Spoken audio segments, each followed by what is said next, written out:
Hoy, lahat, maligayang pagbabalik sa Star Spotlight, ang iyong go-to channel para sa pinakabagong showbiz buzz at celeb happenings. Kung bago ka rito, huwag kalimutang pindutin ang subscribe button at itap ang notification bell para hindi ka makaligtaan ng update.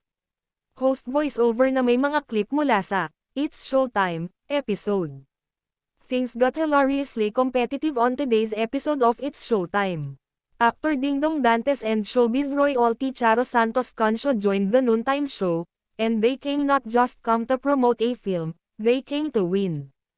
Habang nagpo-promote ng kanilang paparating na pelikulang Only We Know, ang duo ay mahusay na lumahok sa isa sa mga signature afternoon games ng palabas, at maniniwala ka ba? Tinalo nila ang mga host, kasama si Karil, sa isang nakakatuwang mukha. Yep, you heard that right. Isang sorpresang panalo ang ginawa ni Dingdong at Charo na naging sanhi ng pagkakasakit ng hosts at ng live audience. At syempre, hindi sila umalis ng walang panunokso sa kanilang bagong pelikula. Ang Only We Know ay nangangako ng taos-pusong drama, hindi may kakailan na chemistry, at, kung ang episode ngayon ay anumang bagay na dapat madaanan, isang buong pulutong ng char. So ano ang naisip mo sa unexpected winning streak ni Dingdong at Charo? Excited ka na bang mapanood ang Only We Know kapag napapanood ito sa mga sinehan? Drop your thoughts in the comments below.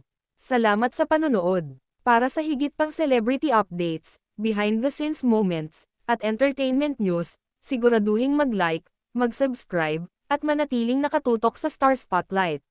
See you next time.